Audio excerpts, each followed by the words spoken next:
Hello, xin chào mọi người nhé. Hôm nay là mình sẽ làm cái video là hướng dẫn mọi người hack 4G nhé, 4G được sao nhé. Và mình đang chọn VPN đây này, là mình sẽ tắt cho mọi người thử nhé. Bây giờ là mình vào YouTube để mình có thể xem được phim bình thường nhé.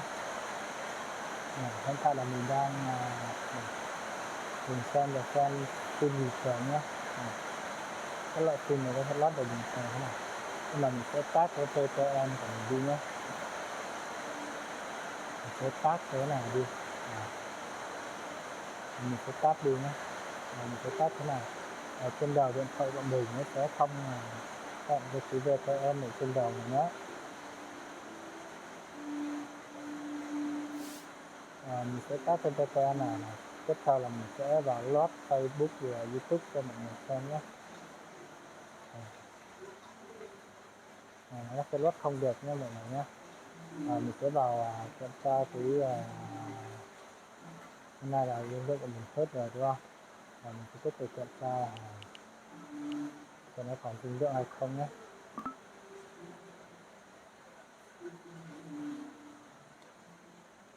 Cái hướng dẫn mọi người cách hack là nó không mất một đồng tiền nào luôn. Mọi người xem nhé, lưu lượng của cái hack là 0 MB nha, hết sạch rồi nhé, không còn luôn nhé.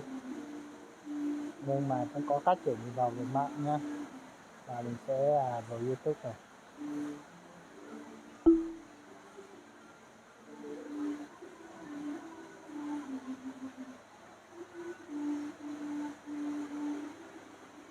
Vào YouTube thì sẽ không xem được phim nữa.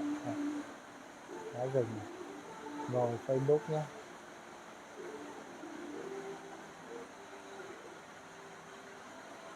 Lót nha, lót phần nó được không được nhé.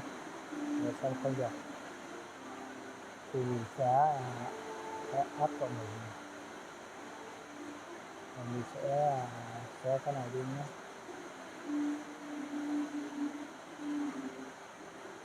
Và mình sẽ xóa cái này đi.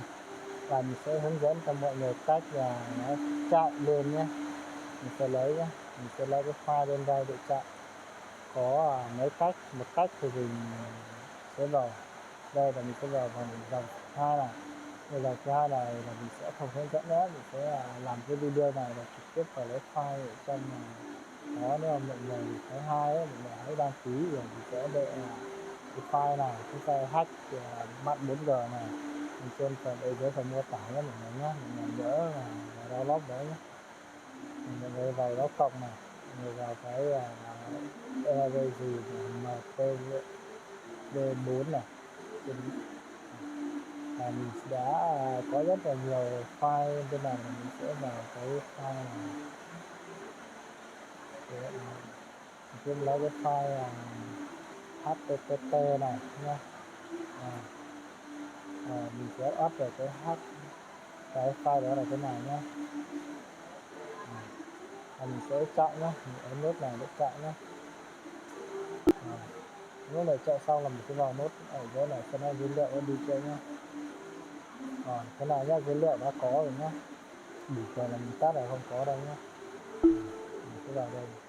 Đấy. Mình tắt cái này không có dữ liệu, mình lại nhập này. Đã có dữ liệu nha mọi người nhé. Và tiếp theo là mình sẽ tắt con cái đó.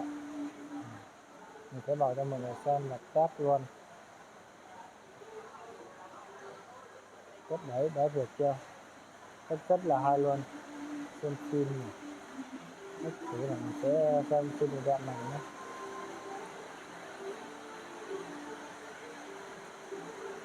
Cực kỳ mạnh nhé, bây giờ không có tốc độ thường thôi, tốc độ cao.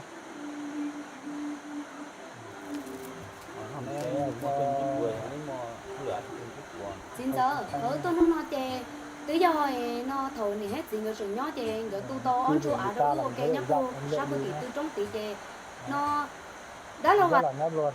Đó. Tiếp theo là mình sẽ vào log Facebook thử xem nó được không nhé. Nhớ để ý nhé, nếu mà các bạn hack được ấy thì có phải VPN bị trên đầu này nhé.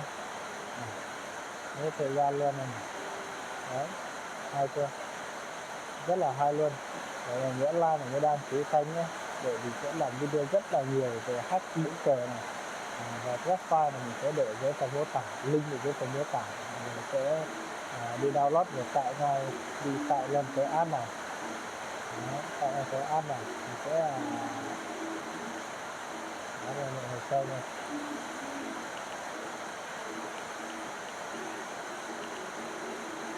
Cái app này nhá, mọi người sẽ tải cái app này, mình sẽ tịch lại nhá.